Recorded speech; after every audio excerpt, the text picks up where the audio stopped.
नमस्कार, सत श्री अकाल, वणक्कम, खंबा गणी, राम राम से आप सभी का ऑल टाइम मीडिया में फिर से स्वागत है। हमारे साथ फिर से जुड़े हुए हैं PVR Narasimha Rao sir. A very warm welcome on the show. Thank you, Gayatri ji, and namaskar to all your audience. जी। Uh, it happens when when we go to a place, we feel certain energies. When we meet somebody, we feel very present, even without the other person saying a word. When we go to some place, we feel very scared. So these are certain kind of emotions which cannot be explained by words, or you feel it.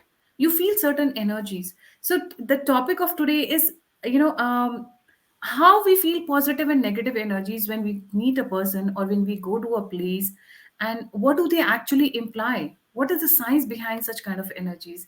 Over to you, sir. Ji. Thank you.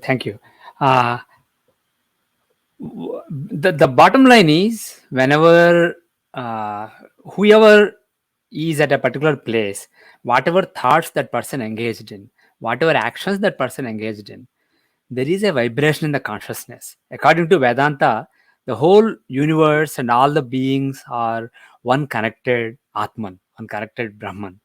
And within that, just like quantum mechanics says that there is just space and then there is an appearance of mass by energy basically appears as waves of energy here and there sparsely appear as mass. Similarly, there is just Brahman, there is just Atman, and then there is an appearance of various beings. So, as these beings, like you, me, and various human beings, animals, etc., are thinking various things, feeling various emotions, there is a vibration corresponding to that, and these vibrations are happening in the universal consciousness that is one connected entity across the universe. Now, these vibrations are at four different levels according to Shastras. There are these levels are called Para, Pashyanti, Madhyama, and Vaikhari. What we are normally accustomed to when we talk about vibrations and speech is Vaikhari. When I am speaking, the my lips are moving, so the air particles are vibrating. So the air around me is vibrating, and that's coming to the mic here, and it's basically going, and people are finally listening to it. So there is a physical, a material vibration of the air particles. But the thing is, above this, there are three other levels of vibrations, or what is called in the Shastras as Sabda. There are four levels of Sabda. Vaikhari is the grossest level. The subtlest level is Para. It is basically Para means that which is beyond. Actually, let us go from Vaikhari to the deeper level. The one before Vaikhari is Madhyama. Madhyama literally means medium. So when I'm thinking, when a thought arises in my mind, I am trying to express it in words. Before I utter these words, I'm thinking there is some faculty within my mind that is coming up with these words. That is coming up with these words. It's generating those words in my mind in a medium which is spoken language. I'm basically English is the medium here. Similarly, we may speak in Hindi, we may speak in various languages, or just facial expression. I may look like this, or I may look like this. That is also a medium. So all these things that are externally perceivable, you are translating to that. So the translation stage that is happening in your mind is the Majma stage. So uh, at that level also, your mind is vibrating with some thought because you are subconsciously thinking of what words to use. And even subtler than that, deeper than that is the level Pashyanti. Pashyanti literally means like seeing. So it is the visualization stage where you haven't thought of words, etc. You haven't expressed it in any tangible words, in any tangible medium, but there is some image in your mind. You may not be explicitly seeing an image in your mind, but an image is developing in your mind, in your brain, in your consciousness. So at the level of that visualization, the thought that is arising is expressed as an image, and then that's converted to words, and then that's basically uttered, resulting in physical vibrations. And even before that, there is a level called Para. At the level of Para literally means beyond everything. So it is very subtle. So when you are thinking of something, there is a subtle vibration in your consciousness, a very, very subtle one. It's not even expressed as a visualization, as something that you are imagining. It's not even imagined. It's basically a seed of a thought. So even the seed has a vibration associated with it. So these are, you can in terms of modern language, you can say these are at different frequencies. When you speak, there are different frequencies, right? So these are, apart from the physical level, these are, the other three are subtle. Because our shastras say that material body is only a small portion of who you are. There is something beyond matter. So there is a subtle body that all of us contain. So in that subtle body, there are these three other levels of vibration apart from the Vaikari. So suppose I'm thinking something positive or negative, even if I don't say anything, the very fact that I'm thinking something, I'm feeling something, there is an emotion, there is an experience, there is a vibration in the consciousness corresponding to where I am, who I am. So that vibration is there. Basically, what the Shastra says is, any vibration in the consciousness, it just remains. Even in modern science, even in terms of material world, the material vibrations, physical vibrations that we are aware of, we know that they don't completely die. There is the decay. So there are some remnants of vibrations that are there in space. So that, for example, things that happen to various stars, if a star decayed, that the sound from that star's decay will remain forever. Basically, the thing is, the intensity will keep decreasing, the amplitude will keep decreasing with the time, but the vibration itself is there forever. Similarly, just like those material vibrations, the subtle vibrations in the consciousness from various thoughts that somebody engaged in, that remains forever. The thing is, the only issue is depending on how strong the thought was, how strong the imagination was, how strong the expression was. It may be the intensity may change, but the exact expression of that vibration in the intensity, the amplitude will be varying. But the thing is, in space, not just the physical space, but also subtle space, physical space as well as the subtle space in the cosmos, there are all kinds of vibrations from every being that ever lived here. And now coming to different places, if there is a temple where lot of people visited the temple with lot of positive thinking, thinking that there is God here, there is Ma here, she's going to rescue me, she's going to save me, or there is Balaji here, he's going to solve all my problems and things are going to be fine for me. So when people engage in certain kind of thought pattern, if lot of people with similar thinking, similar thoughts, similar vibrations in the consciousness spend time at a particular place, obviously that vibration becomes predominant at that place.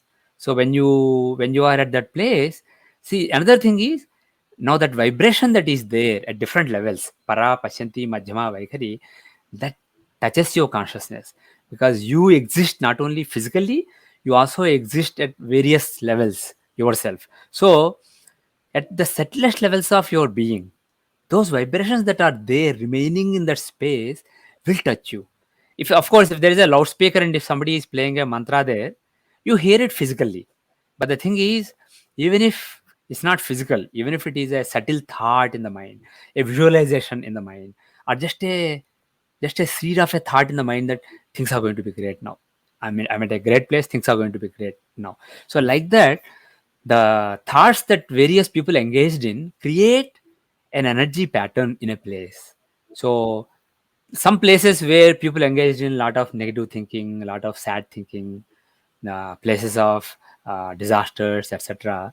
If, for example, there was a place where thousands of people died in a big building crash or some accident or train crash, all those people, when they basically perish suddenly, unexpectedly, there may be some chaos going on in their mind, some regrets, some negative emotions in general. So those negative emotions that were felt by them are left there as remnant vibrations. Whereas if you go to a place where a lot of spiritual activities or religious activities were performed, and people were in a calm state of mind and a state of faith or belief in God, that is the energy that will be prominent there. And the thing is, sometimes the physical signs of that may go. For example, there may be a temple where lot of people worship God sincerely, and maybe even a great rishi engaged in lot of tapasya there. In which case, there'll be lot of positive energy in that particular place. And after that, there may not be any idol there. The temple may have been moved, but the thing is, the vibrations may still be there. So when you go there, you may feel really, really nice, even though there is no physical sign of why that should be nice. Similarly, there may be temples, there may be nothing there basically. It may just be an idol, a stone or bronze or some metallic object. And if not really lot of sadhana was done by anybody there, and not many people visited there with lot of positive thinking. Suppose a temple was started, and since then only corrupt people who want to save themselves go there, and they're thinking, engaging in some perverted thoughts when they are there, like selfish thoughts, etc. That may be the predominant vibration there. So when you go there, it may not really give you nice feeling. So these things really depend on the history of that place from time minus infinity. But the thing is, obviously, recent things have a higher weight because it's a weighted. The vibrations are slowly decaying. So things that are from a distant past are lesser in amplitude, unless it had a very high amplitude to start with. Then basically, even as it decays, it may still be a high amplitude. So if Agastya or Vasishtha did some sadhana, suppose you go to near Rishikesh, there is a place called Vasishtha's Guha. So if you go there, you feel really nice vibrations because Vasishtha did sadhana there, and because Vasishtha did sadhana there, so many great souls, so many great sadhakas did sadhana there. So it has been replenished from time to time, and moreover, the person who originally did sadhana there is Vasishtha, not a normal person, Sri Rama's guru.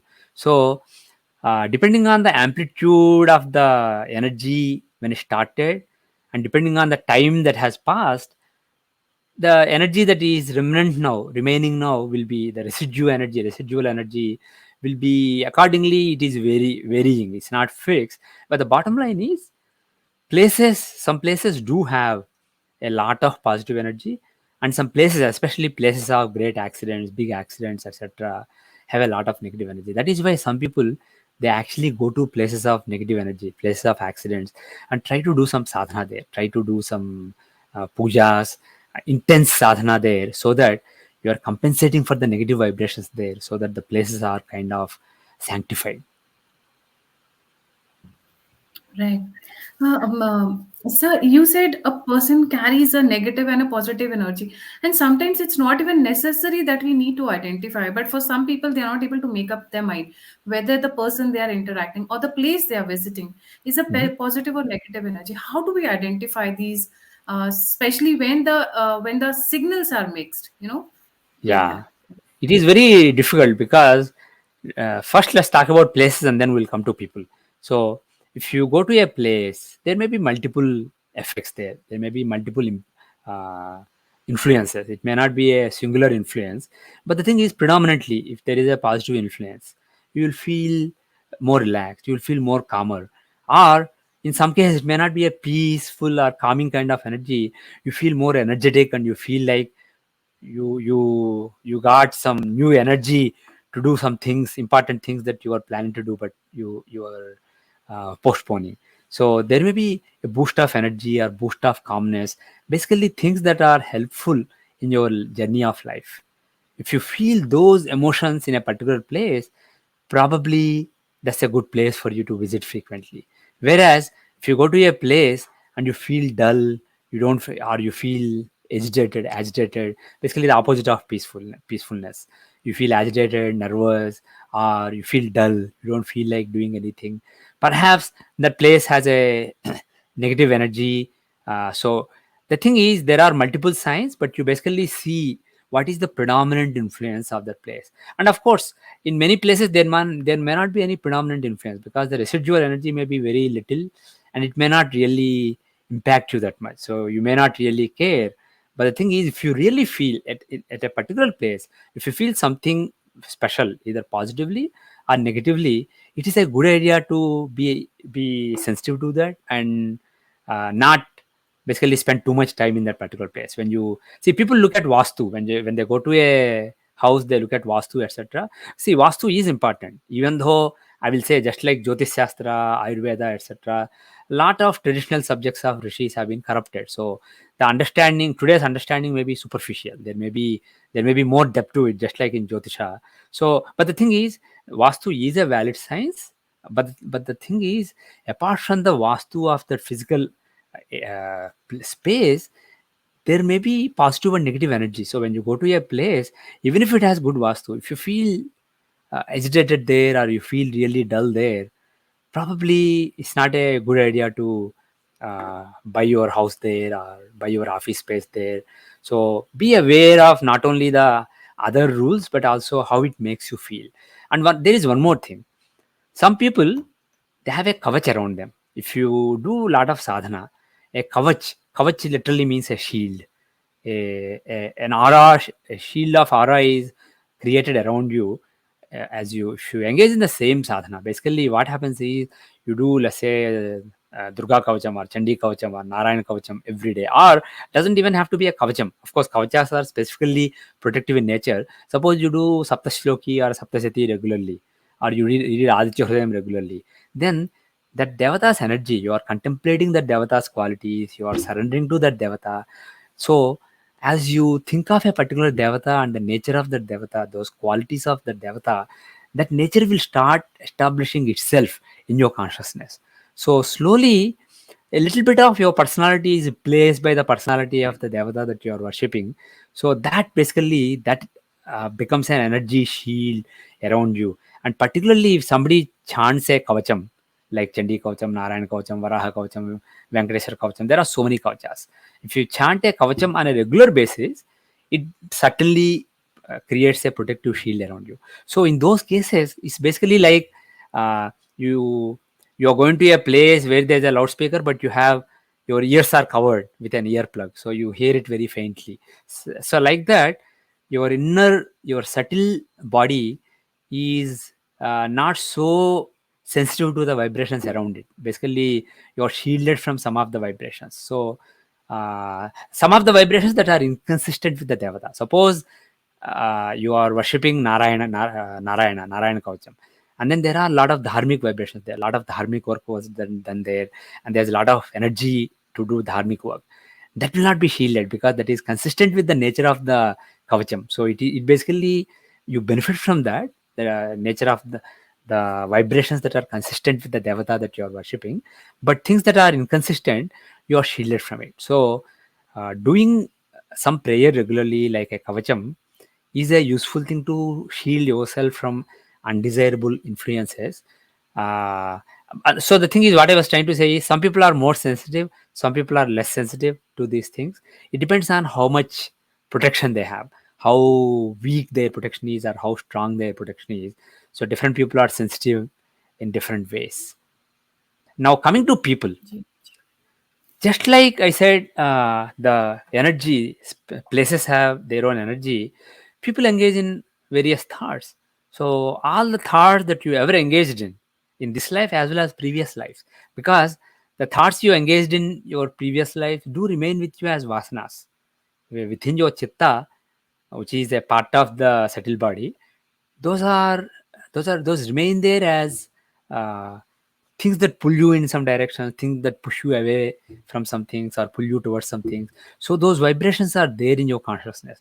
So everybody carries their own unique vibrations at birth. Every person comes with certain vibrations, and you add to them either positive or negative vibrations as you go through the journey of life. So everybody has their own vibrations in their consciousness. So when you come in touch with a person, when you're close to the person, the your subtle body is sensing those vibrations. Just like if you are sitting next to me, whatever I am saying, you hear with your ears. Similarly, even if I don't say physically, whatever is there in my mind at the para or pashyati or majjama level, your body can perceive it. And the thing is, the thumb rule is, for Vaikhari, the distance, you have to be at a particular distance to hear it, because it decays, right? As I mentioned, with distance also things decay. Not only with time, but also with distance, the sabda, the amplitude of the sabda, of the sound waves or the vibration waves decays. But the thing is, Majjhama has a higher distance at which it basically decays. Pashyanti is even higher, and Para is beyond. So it is at the level of subtle consciousness. So it is basically the whole universe is connected there. So at the Para level, some rishi who's able to basically be aware of vibrations affecting his para mind, his mind at the para level, that rishi is able to perceive various vibrations that are there in the cosmos. So the thing is, you are you so things that are away from you also can affect you, but clearly things that are close to you when you're near a person, that can affect you even more, because now we are talking about lower level of sabda, not at the para level. So it does impact you. And there is one more interesting thing here. It's not just about good and bad, it is about consistent and inconsistent. As I mentioned earlier, if your nature is to be detached, if you have Shiva nature, let's say, to be detached and not care about things, and if the vibration is positive but it is about energy, doing things, etc., it is an inconsistent vibration. So it's not just about whether the other person is a saint or a sinner. It is also about what are the runas, what is the direction that person is moving in, and what is the direction that your consciousness is moving in. What is the life path? Are they parallel, are they opposite? So depending on that, some people, they have a positive influence on you. When you are with them, you feel calm, you feel nice, you feel energetic. With some people you feel dull, you feel agitated, nervous, worried. So it is a good idea. If you the other thing is, if you consciously try to think too much, your own thoughts will impact what is happening in your consciousness. So if you just try to relax, try to not think much, not do much, just absorb the company, just be in somebody's company as calmly as possible for you, then the real impact of that person on you will be more visible to you, more, it'll affect you more. Because like they say, if uh, you see the reflection in a lake. Let's say if the lake is clear, the reflection is clear. If you throw stones in the lake and lake is vibrating, then the reflection of the tree or sky above it will be messed up. You can't judge the nature of the clouds above in the sky. So similarly, if your own mind is really perturbed already, the you can't completely judge the impact of the other person. So try to calm down, don't think too much, don't be overactive or overthinking. Just relax, chill, and then sit in the company of somebody, and then you can see what is the impact of that person. If the impact is not positive on you, it doesn't mean the person is a negative person. It just means either the person is negative, or the person's energy and agenda and vasanas are inconsistent with your own agenda and vasanas. So better to stay away from that person. So like this, if you develop some sensitivity and some calmness to judge these things, you can judge the impact of various people and in various places on you, and you can basically uh, develop your relations and interactions in a more meaningful and fruitful way. Jay. Anna, I'll start with because we've been talking more about persons, positive and negative persons. Does a person's energy change with the kind of mahadasha that they have? Like some person during Rahu Mahadasha have a very negative energy, or some people during Jupiter Mahadasha, because Jupiter is Guru, have very positive energy. So does the, I would say, the soul, right? We have a soul, so does that change with the Mahadasha, or the soul remains the same, but the surrounding changes, and then they, what do you say? They send out positive or negative energy. Yeah. Yeah, one thing is, the soul is a nice word, but the thing is, the word that we have in our shastras is atman, and our concept of atman is, your atman and my atman are not different, they are connected, they are one, basically. Like basically, there is one space in which all molecules and all objects are there. Similarly, atman is just one singular entity. It is effectively brahman according to upanishads. So but the thing is, there is a jiva, there is a living being. Atman has no life, no death, no birth, etc. It is eternal.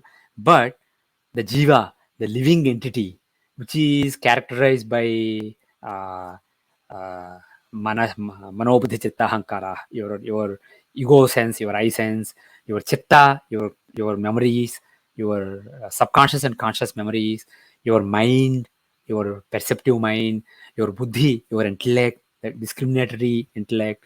So all these basically define you. And the main thing there is chitta, your own conditioning, your own vasanas. This is good, this is bad, this is desirable, this is undesirable. I want this will make me happy, this will make me sad. All these notions are there in your chitta. So these are what constitute a jiva. So that jiva, based on the vritti of the chitta, based on the nature of the chitta, of the memories, of the conditioning, has carries a different sets of vibrations. A saint has one kind of vibration. A saint who wants to reach the feet of Lord has one set of vibrations, and a politician, an evil politician who just wants to kill people to get power, he has a different set of vibrations. But what you said is right. Even though people have they have a, to start with, there is a profile, but there are modulations in it based on time, based on the dasyas, antardasyas, etc., and based on the gochara, based on basically with time, nothing is static, everything is dynamic. So with time, the one set of vibrations in your consciousness become less visible, and another set of vibrations become more visible. In, for example, in Rahu Dasha, your desire to get whatever you wanted to get may be dominating more. In Guru Mahadasha, your desire to basically do dharmic work, be a good citizen of the world, may dominate. Of course, I'm generalizing here. This is stereotyping. Depending on what Rahu and Guru do in a particular chart. In somebody's chart, Rahu may be the 12th lord of Moksha Sthana. So that person in Rahu Dasha, he may be more detached. Whereas Guru may be a Papagraha in one particular chart. He So that person may engage in, for example, he may be in a particular chart, Guru may be the sixth lord. So that person he may be the third and sixth lord. So he may be quarrelsome, he may be basically aggressive during the Guru Mahadasha. So it also depends on the role played by the planet in the chart, but definitely there will be variations with the dasas and with the gochara. Things are not static. And one more thing is, if you take Valmiki, forget about dasas. Valmiki was a hunter who basically killed birds to live, and then after he did sadhana with the mantra Mara, he just kept chanting it. He became a Maharshi. So obviously, if you went to him when he was a hunter, probably some vasanas were still there hidden, but the predominant vasanas at that time were different. So obviously, people do evolve, and Dasyas and Gochara tries to basically throw light on. Yeah. This is very interesting, right? Now, sir, I'll come to the places. Why is it that, like the old temples you go, the Mhm. old temples have a positive? You said a lot of people go there, but there's been theory that they are at the centers of magnetic centers. So that's Mhm. why they have positivity radiating. Because I'll tell you, in Africa, there are a lot of temples, like Mhm. 100-year-old temples you can find in Africa, because Hindus came, they made temples. But I have seen some old, I cannot say that this is a very good temple or this. When you go there, is the time you feel whether you're connected or not connected. So Mhm. does the magnetic radiations or the location, their oldness or newness, impact the energy around a temple? One thing is, I think ancient people were probably more clever than we give them credit for. Basically, I am of the firm opinion that there was a very highly evolved civilization before the Mahabharata war, around 5,000 years back. And then after the Mahabharata war, there was a lot of destruction, and civilization kind of did a reboot, a reset. So people retained some knowledge, but there was some corruption, and also a lot of islands of knowledge developed. Even though the whole world was connected and a lot of this knowledge was understood by a lot of people, we had islands basically where certain kinds of knowledge were preserved. So people were struggling. So I will not be surprised if ancient people were aware of some understanding of this divine Shakti, the subtle energy, and it may not be just electromagnetic. There may be other subtler aspects, and they may have been able to judge these, and they may have picked really nice energy centers for constructing some of these ancient temples. Because we do feel, like you correctly said, some ancient temples where people don't even go, people are not even aware of, you feel really very positive vibration. You can if you meditate there, you can go into a nice state much faster than at a normal place. So there is definitely something in some old temple, maybe not all, but some. So one possibility is the people who developed temples there were more evolved than us. They understood, more spiritually evolved than us. They understood some subtle aspects of judging these energies.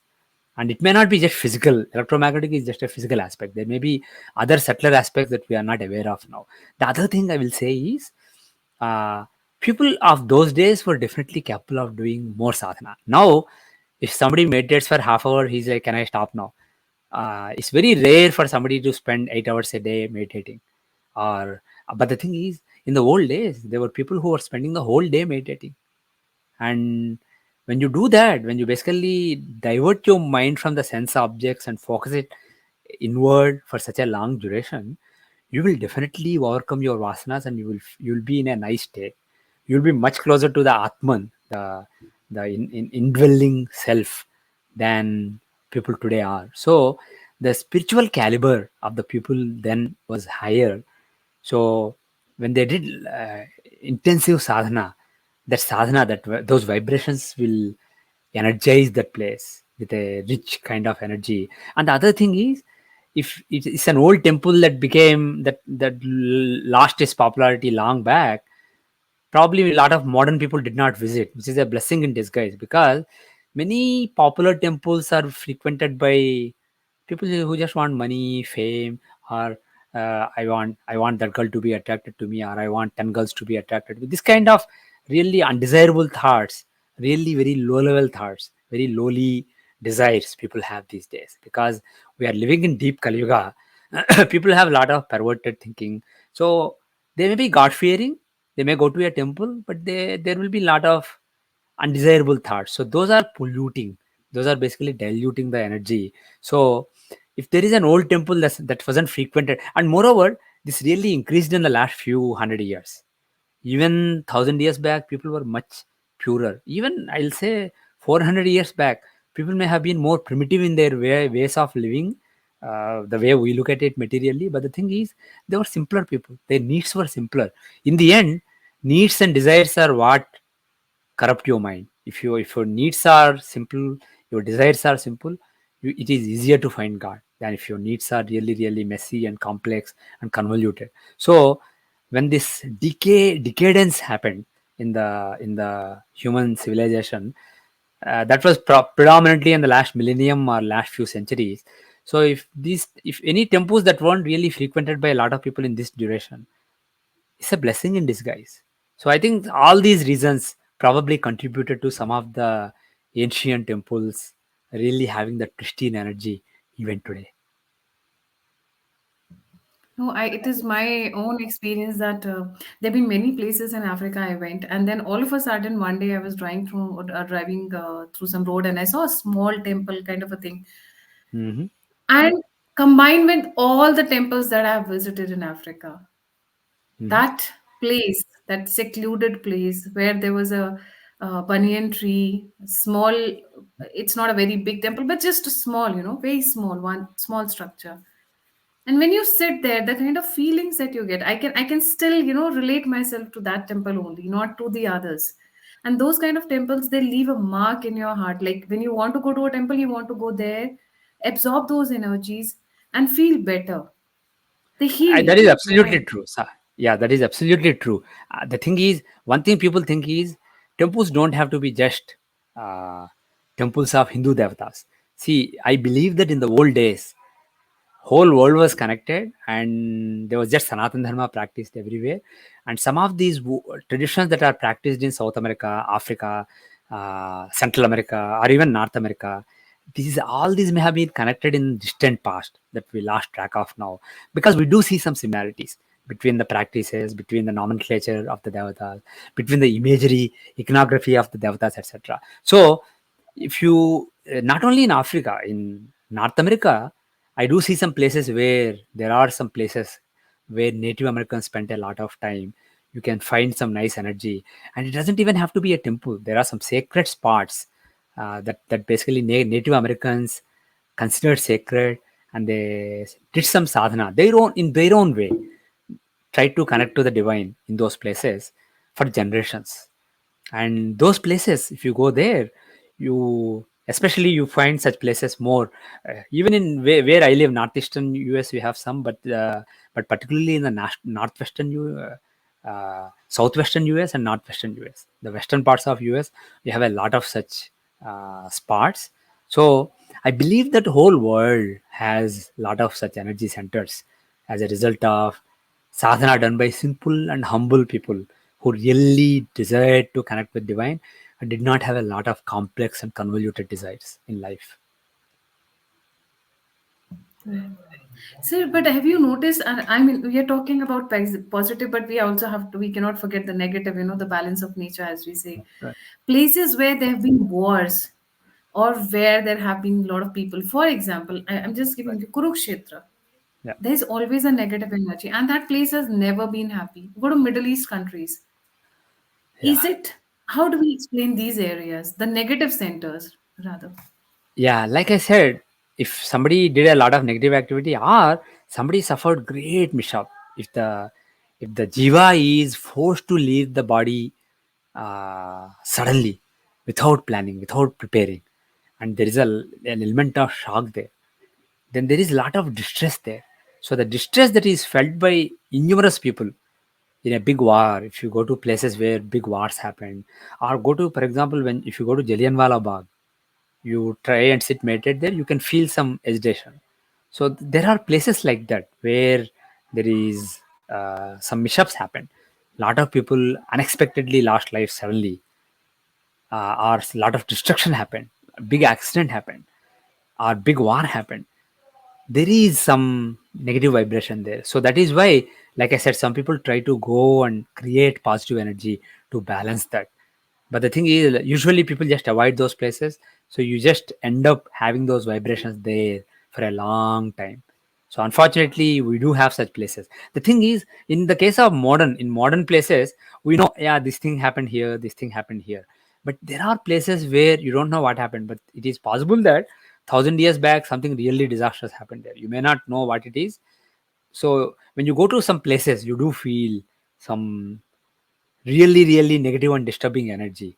So unfortunately, it is like you said, good and bad balance in this world. So that is also a reality. We just have to be, uh, if we encounter such negative energies, there are two options. If you feel that it is your dharma, if you strongly feel from within that it is your dharma to do something there, something about that place, you can do some sadhana there. The other option is just stay away if it's not really part of your dharma. Right. And another very, though it's very common, but have you noticed, sir, that majority of the positive centers that whether be temple or any praying place, they're connected with nature. Very rarely places connected with nature will have negative energy, which if you just open your brain, you will think that ghost. Very rarely those are ghost centers, or places where you find negative energies. But majority of the negative places are not connected with nature. You Mhm. won't see greenery, you won't see trees. For example, the deserts, the Mhm. Kurukshetra, the Middle Mhm. Eastern countries. Mhm. Yeah. Yeah, I think you have a good point there. I don't really have any more thoughts on it, but that's a good point. In general, Mother Nature is nourishing. That is her nature. It is her nature to be nourishing. So places where Mother Nature is flourishing and lot of jivas are flourishing, those places basically. The other thing is, when if there is a lot of negative energy in a particular place, it may not be conducive to flourishing of various living beings there. So it may work the other way also. It may be both the ways. But yeah, it's an interesting correlation that you brought up. Yeah. And sir, the last point, like um when we think negative, even though we are not speaking, even though we are not making any gestures, we are not doing any action, but our body is speaking. So more than our heart and more than our mind, I think it is the body that speaks. Like most of the people do not identify. I'm not speaking. I'm not talking. I'm not doing anything. I'm walking into a room, or somebody is walking into a room, and when you look at that person, the body speaks to each other, right? As you said, there's a shield. I wouldn't say shield, but I would say we are carrying an energy. We have an energy center around us, positive or negative, or consistent or inconsistent with the person we are meeting. We are walking energy centers. Yeah. You're right. Yeah, the thing is, this is what I was alluding to when I mentioned the para, pasyanti, madhyama, etc., the other layers of sabda. Because even if my body is completely still, sometimes even when you're not speaking, you may show in your facial expressions, etc., right? But the thing is, or you may be trembling, or you may be there may be some physical motion. But let's say I'm completely still physically. Still, even if I'm completely still physically, there may be a thought that is happening within me in the mind, even if I suppress it at the physical level. Because if I am physically showing it as a gesture, it is still Vaikhari, because it is at the lowest level, it is gross level, it is at the physical level. There is a vibration at the physical level. But the thing is, if I'm not moving at all physically, still it is possible that I'm thinking something, I'm visualizing something, or I'm thinking something. So the thought still has there is a sabda associated with it. Sabda Brahma has, like I mentioned, these four levels. So Vaikhari is not the only level. The other levels are even more powerful. So there is a sabda happening, there is a vibration happening. And that vibration is not in the physical body, but the subtle body. We do have a subtle body. Like we have the sthula sarira, sukma sarira, karan sarira, and then finally we have the just the atman, which is not sarira, which is all pervading. So at these four levels, we have these four sabdas. So if there is a sabda emanating from a body, from a person in front of you, the corresponding body of you, by body I don't mean physical body, the subtle body will absorb that, it will vibrate to that. So it will sense that, basically just like ears sense physical vibrations in the air, the subtle body senses that. And you may not be able to explicitly know where is it coming from, what is it. See, if you look at a child is hearing sounds, his ears are hearing sounds. He may not know this is mother's voice, this is father's voice, this is coming from here, this is coming from here. Development of that skill is really complicated if you think of it. In the beginning, child is just hearing voices, associating each voice with this person, associating each voice with different mood and different individual. That's a big learning which happens over a period of time. So similarly, uh, it is possible. Some people have the ability to perceive the vibrations that are touching at the subtle body level, where they are coming from, which person's vibrations those are, etc. What is the mood of the person? They may be able to make more sense of it, just like we make more sense of the sabda. Other thing is understanding the words that we are hearing. What is the meaning when somebody is saying these words? What does it mean? Child learns it over a period of time. Similarly, the sabda that is reaching us at other levels, it is possible to understand what it means, who's making that sound, what is the intent. So it is possible to understand a lot of these things, but it's not really that useful. So most people don't really get into it. Some people may develop these abilities, and when they do, we look at them as so-called psychics, etc. But the thing is, these things are possible because in the end everything is connected, and these things and these subtle body, etc., are real, and we are all connected beings, and we communicate with things that are bigger than just physical speech and physical gestures. Right. Anna, would you like to, sir, would you like to add any other point before we wind up? I think we covered a lot of ground. I think I'm happy. I don't have anything more. Thank you so much, sir, for joining. Before I leave, sir also has a channel with his name. Don't forget to like, subscribe, and share that channel because sir makes his regular predictions there on different aspects and different subjects. So please do like, subscribe. I'll put the link of his Twitter as well as the YouTube on the description box and also pin it in the comment section. So इसी के साथ thank you so much, sir, for joining. Jai Hind, Jai Shri Ram, Har Har Mahadev. Jai Hind, Jai Sri Ram, Har Har Mahadev. I like that slogan. Thank you very much. Thank you, sir.